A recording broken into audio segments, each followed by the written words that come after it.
Bien, merci de ces mots d'accueil qui me vont droit au cœur, évidemment. Alors, avant d'entrer dans le vif du sujet, je voudrais aussi remercier et saluer tous ceux qui sont dans la salle, ceux que je ne connais pas, évidemment, ceux qui seront certainement les forces vives de l'éducation physique et sportive dans les années qui viennent, ceux qui sont sur le terrain actuellement, il y en a, et puis tous les anciens, si j'ose dire, qui sont sur le terrain et qui sont des amis. Mireille, évidemment, nous nous connaissons depuis un certain temps, c'est des connaissances du siècle dernier, mais nous ne sommes pas de la promotion d'Amoros, quand même. Je voudrais saluer aussi Didier Cholet, vice-président de cette université, qui me fait l'honneur et le plaisir d'être là. Avec Didier, c'est un long compagnonnage, puisque nous sommes tous les deux, et c'est mon immodestie qui va en parler, deux fossiles vivants, puisque Didier et moi-même et 28 autres de nos camarades fûmes les premiers agrégés de la promotion de 1983. Et depuis, nous avons cheminé ensemble. Et puis, je voudrais saluer particulièrement mon ami et collègue, Odile Calto, votre PR, avec Pascal Cobut, évidemment, de cette académie avec laquelle nous avons travaillé. Et en particulier, je le dirai peut-être tout à l'heure, on entend dire tout de suite, nous avons écrit les textes du programme du lycée de 2010. Voilà. Alors, je viens au cadre général. Donc, c'est bien à l'invitation de la EPS de Rouen, dans le cadre de la préparation au concours d'agrégation interne et d'un échange sur des nouveaux programmes de collège. Alors, c'est un témoignage.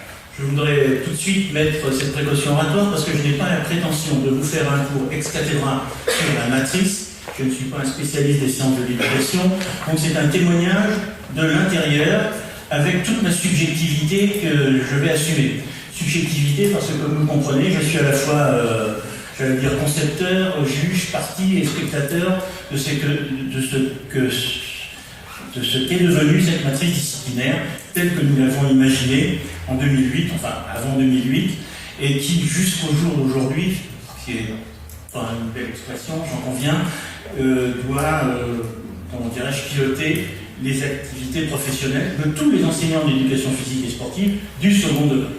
Bien. Mon propos, je vais l'articuler en 4 points. Quelques considérations sémantiques sur le mot matrice. C'est peut-être un peu ma casquette d'ancien président des concours d'agrégation externe et interne.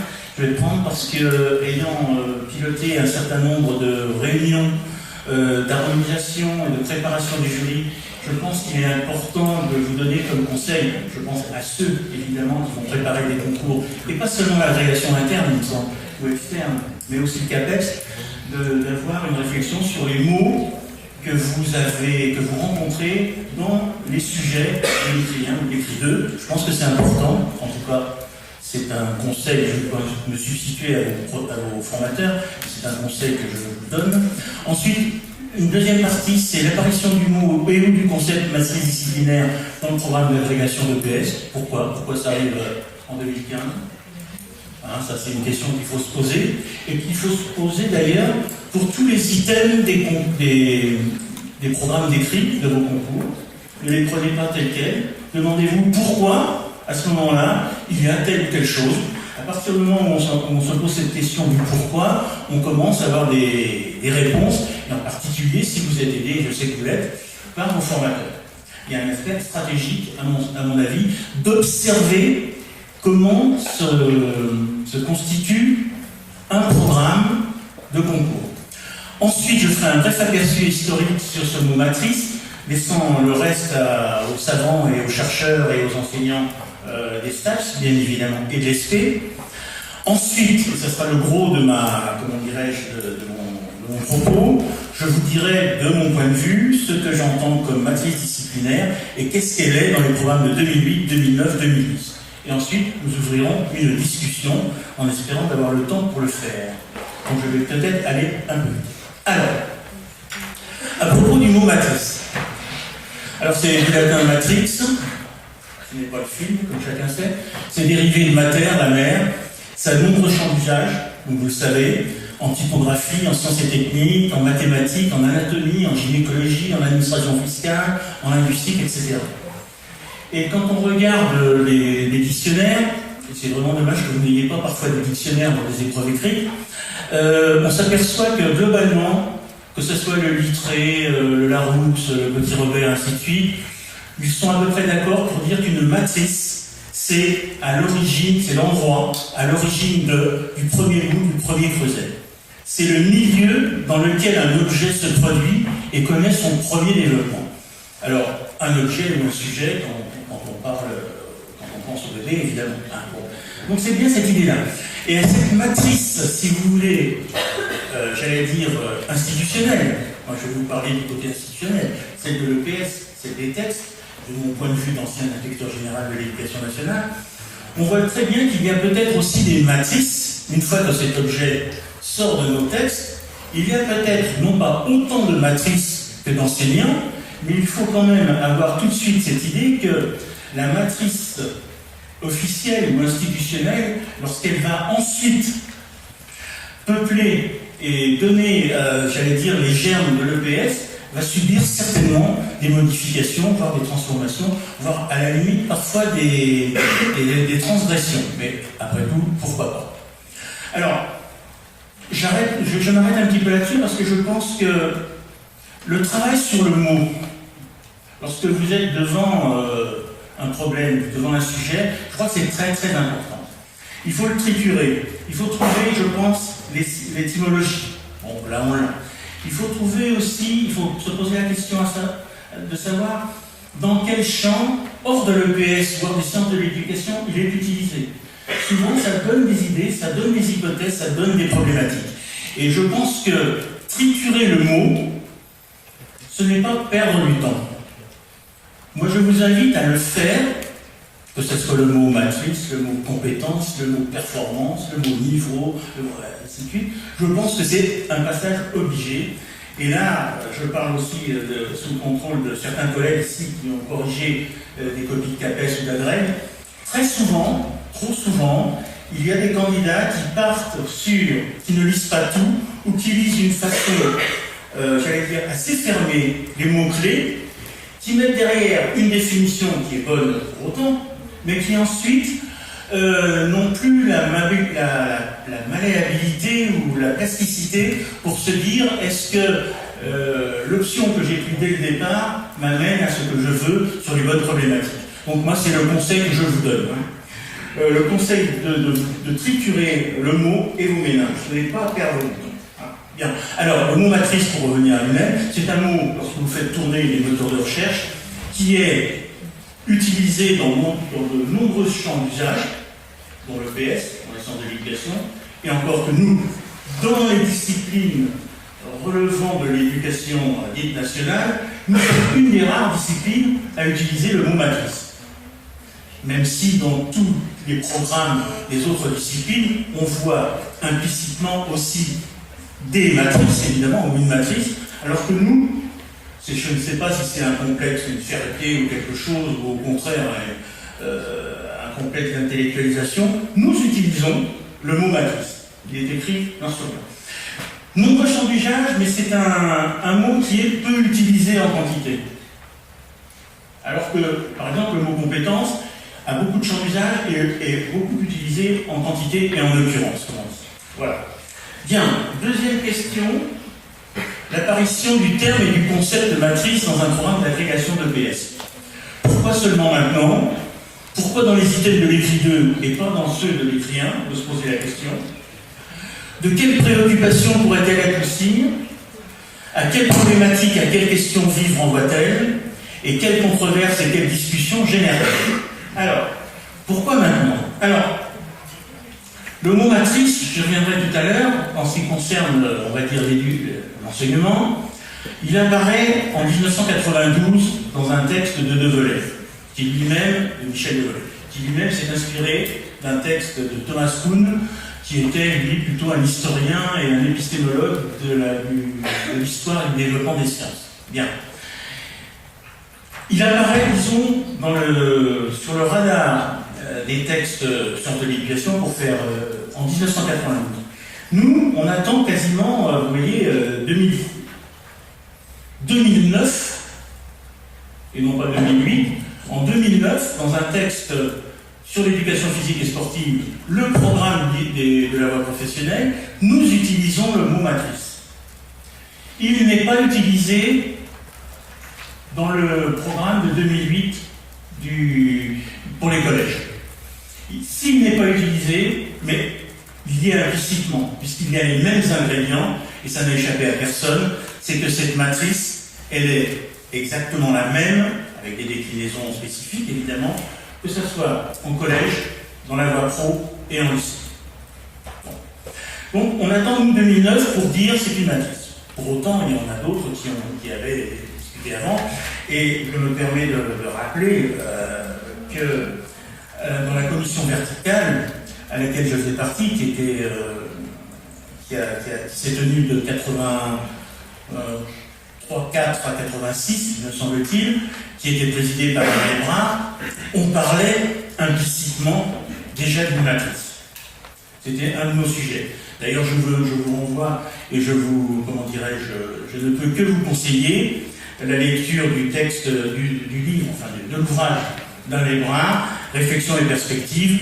Vous verrez qu'à l'intérieur de plusieurs chapitres, nous avions à l'époque cette idée, à savoir comment mieux rendre intelligible de la maternelle à la terminale notre éducation physique et sportive.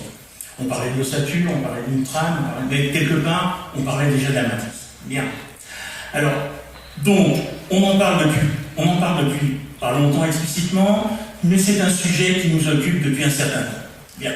Pourquoi dans les items de l'écrit 2 et pas dans celui de l'écrit 1? Bien. Alors ça, je me suis permis de demander au concepteur du programme de l'agrégation interne 2015, qui n'est autre que l'ancien président, c'est-à-dire Bernard André. Je lui ai demandé, mais pourquoi tu as mis ça? Il m'a expliqué qu'il souhaitait que ça soit le sujet d'une réflexion des candidats, et aussi peut-être l'occasion que des enseignants, formateurs, des chercheurs se penchent sur le sujet, en fassent des articles, de telle manière à assurer, si vous voulez, un substrat, un corpus de réflexion et d'écrit. Il a mis, d'après André Bernard, et je veux bien le croire évidemment, c'est cette volonté d'en parler, de travailler dessus, qui a été l'occasion de le mettre dans un programme d'agrégation. Bien, vous savez que les programmes d'agrégation, et ça c'est l'ancien président qui nous en parle, est souvent l'occasion de mettre des items qui posent problème, qui posent question à l'institution, ou qui intéressent particulièrement un certain nombre de parties de notre profession. Lorsque je suis devenu président de l'agrégation externe en 2003, j'ai d'abord le président qui arrive, prend le bébé et les programmes du président qui vient de partir, c'est normal. Mais très rapidement, moi, quelque chose qui m'intéressait, sur lequel je me suis un peu penché à une certaine époque, c'était les problèmes de genre, les problèmes de mixité, les problèmes de filles-garçons. Donc dès la 3e année ou la 2e année, il y a eu dans les programmes d'agrégation quelque chose autour de filles et garçons. Bon. Donc il faut, c'est ce que je disais tout à l'heure, essayez avec vos formateurs de vous poser la question, mais pourquoi il y a ça? Qu'est-ce qu'ils veulent faire bouger? Et sur quoi s'appuient-ils? Quels sont les leviers, quels sont les points d'appui qui sont en filigrane derrière ces items? Et ça, je peux le dire autant pour les agrègues que pour le CAPES. Alors, les préoccupations, donc, c'était celle-là, c'est-à-dire de faire une production, et puis aussi une autre préoccupation. Vous savez qu'il y a eu de nouveaux projets de programme qui ont été, comment dirais-je, promulgués, non pas promulgués, qui ont été publiés, mais pas encore promulgués. Et je pense que le président de l'agrégation voulait aussi faire participer les candidats à la réflexion aussi sur les programmes, sur le renouvellement des programmes. Bien, c'était d'une pierre deux. Alors, quelles sont les problématiques et à quelles questions vives renvoient-elles? Alors d'abord, je pense que, personnellement, moi, si j'avais eu à choisir l'endroit où on aurait mis l'item de la matrice, je l'aurais plutôt mis à l'écrit 1. Donc, sa perspective et son évolution historique. Mais pourquoi pas à l'écrit 2?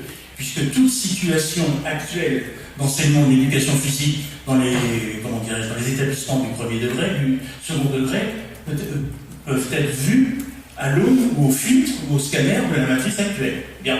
Et c'est certainement pour ça que c'est aussi pertinent de mettre à l'écrit 2 de l'agrégation interne, où si mes renseignements sont bons, les candidats sont devant une pile de documents qui décrivent la situation pédagogique en EPS d'un établissement. Bien. Tout à l'heure, je ferai l'expérience, mais je vous proposerai 2 sujets en écrit 1 et en écrit 2 de réflexion qui intègrent le mot, ou tout au moins la problématique de matrice. Bon. Mais les problématiques, quelles sont-elles? À mon avis, il y en a plusieurs. Derrière le problème de la matrice, en EPS et dans n'importe quelle autre discipline, il y a les problèmes de son intelligibilité. Qu'est-ce que l'on donne à lire, à entendre et à voir à l'extérieur de notre microcosme? En général, les matrices sont dans les programmes, et vous savez que les programmes sont lisibles par tout le monde. Mais les professeurs d'EPS ne sont que 36 000, ou 35 000. Il y a 66 millions de Français. Alors, je ne dis pas que les 66 millions de Français sont tous attentifs à la dernière mouture des progrès, mais il y a quand même un certain nombre de personnes en dehors de notre microcosme qui sont intéressées par ce qui s'écrit sur les disciplines en particulier, et poser le problème de la matrice, c'est aussi poser le problème de qu'est-ce que l'on donne à entendre, à comprendre à ceux qui ne sont pas de notre parti. Dire autrement, c'est leur dire voilà pourquoi il y a de l'EPS et voilà quoi en EPS nous essayons d'utiliser. Le pourquoi et le quoi, j'y reviendrai tout à l'heure. Bien. Derrière le problème de la matrice, il y a le problème des idéologies. Ceux et celles, alors idéologie au sens noble du terme, ceux et celles qui pilotent et qui écrivent les programmes en particulier n'ont pas d'idéologie particulière. Quand on est inspecteur général, on a l'idéologie du ministre qui est de tutelle à ce moment-là. Bon. Il faut donc, dans une matrice disciplinaire, il faut plus aller chercher le moment chronologique idéologique que, de mon point de vue, l'étayage et les appuis théoriques et scientifiques. Même si l'un n'exclut pas l'autre. Mais il y a, de toute manière, et de voler le premier à se dire, cette matrice, quelle idéologie au pluriel ou au singulier sous-tend-elle ou implique-t-elle? Bon. Il y a comment dirais-je, ces problématiques. Quelle controverse génère-t-elle? Alors, vous êtes certainement au courant que la matrice actuelle a ses détracteurs, évidemment, ses prosélytes, certes, mais aussi ses détracteurs. Et les 2 grandes catégories de reproches que l'on a pu faire à la matrice actuelle, 2 grandes catégories.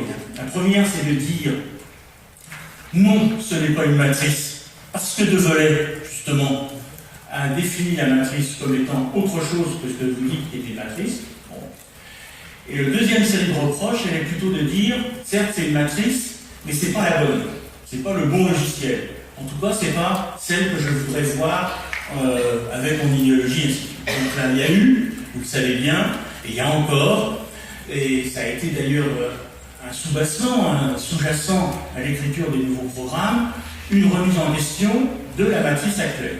Même si maintenant, j'observe qu'il y a certains replis stratégiques qui se disent, après tout, elle n'était pas si mauvaise que ça. Bon, mais ça, alors, au moment de la discussion, on pourra peut-être en parler. Un bref aperçu théorique. Alors, j'irai très très vite. Cette matrice disciplinaire, elle est apparue dans un livre qui a été fait par Thomas Kuhn, qui est un Américain, je ne reviens pas, il est plutôt épistémologue, en 1972. Où lui, il a quand même, j'allais dire, employé le mot matrice disciplinaire, non pas pour les matrices, pour les disciplines de l'enseignement, mais pour les disciplines universitaires. Vous voyez le distinguo entre discipline universitaire et discipline d'enseignement. qui ne sont pas toujours synchrones, et même si elles étaient synchrones, elles n'ont pas les mêmes objets, elles n'ont pas les mêmes sujets, et elles n'ont pas les mêmes élèves étudiants, évidemment. Bien. Donc vous voyez, ça commence à avoir de la bouteille. 1972, il y avait quand même 43 ans. Là où elle commence à arriver, à migrer dans les sciences de l'éducation, c'est par un bouquin de Michel Devolay, dans une édition de 1992, que je vous invite à lire si vous avez le temps, qui s'appelle « De l'apprentissage à l'enseignement ». Bien. Alors, la première chose que l'on peut dire par rapport à ces deux auteurs, c'est de toujours réfléchir et de se questionner quant à la migration des concepts ou des théories d'un champ dans un autre.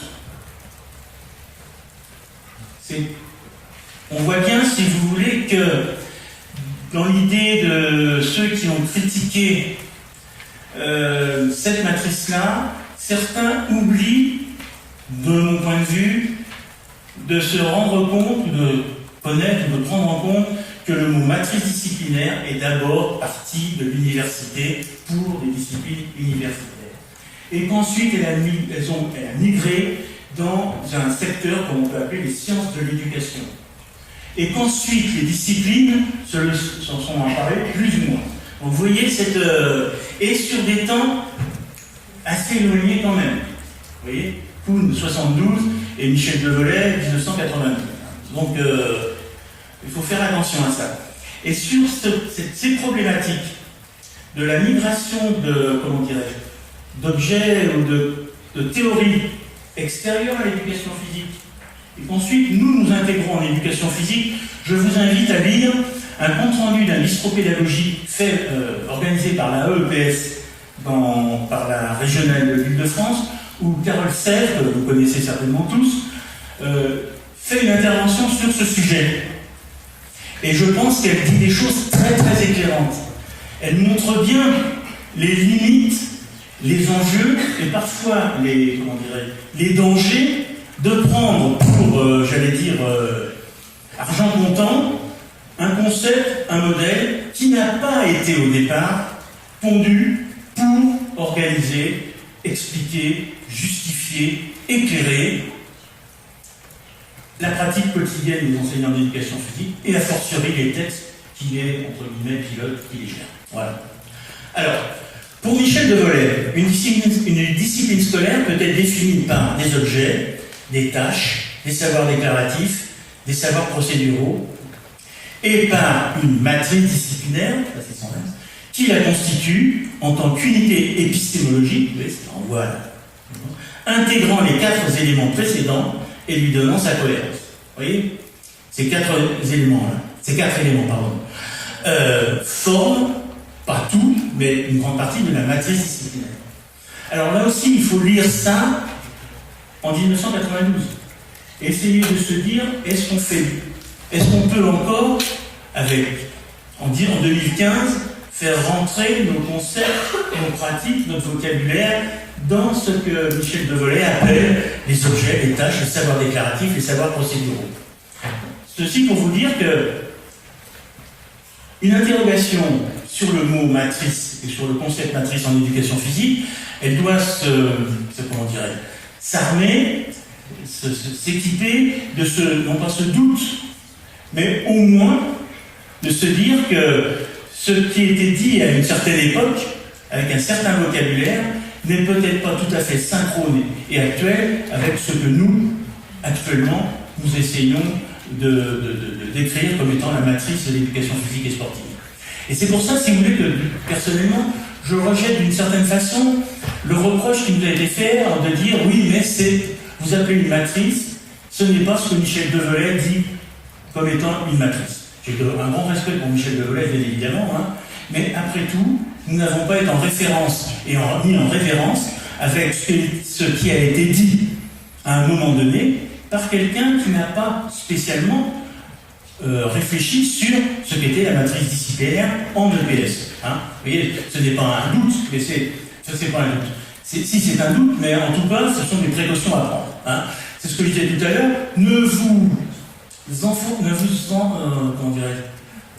On ne vous ferait pas dans une définition qui serait celle de Michel Develay et de constater que la matrice actuelle n'est pas une matrice.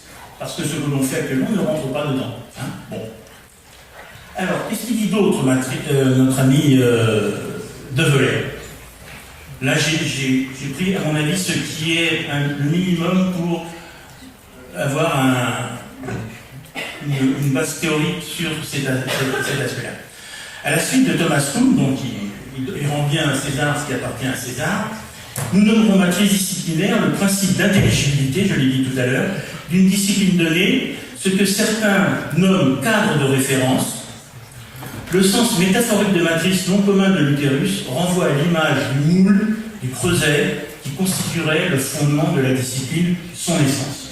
Hein, bon, là on est bien, si vous voulez, synchrone aussi et cohérent avec les définitions que donnent les dictionnaires. Ainsi, une matrice disciplinaire nous paraît constituée par le point de vue, et je pense que c'est très important, qui, à un moment donné, bon, là ce moment donné pour nous c'était 2008, 2009, 2010, enfin plus exactement 2006, puisqu'on a commencé à ce moment-là, portait sur un contenu disciplinaire qui existait, hein, le PS existait avant 2006, bien évidemment, qui en permet une mise en cohérence. Nous prétendons avoir mis en cohérence et en lisibilité l'éducation physique et sportive, qui en 2006 était, j'y reviendrai tout à l'heure, de mon point de vue, moins lisible et moins cohérente qu'actuellement. Ce point de vue est constitué par le choix d'une identité, j'y reviendrai aussi, pour la discipline considérée. Il entraîne à privilégier de fait certains concepts, certaines méthodes, certaines techniques, certaines théories, certaines valeurs, et amène en dernier ressort à valoriser certains objets d'enseignement. Le choix d'une matrice disciplinaire renvoie de surcroît à un choix idéologique rarement explicité au fond. Je vais essayer, si vous voulez, de vous expliquer nos choix, alors, qui sont idéologiques, mais qui sont autant pragmatiques, pratiques, corporatifs qu'idéologiques, de mon point de vue.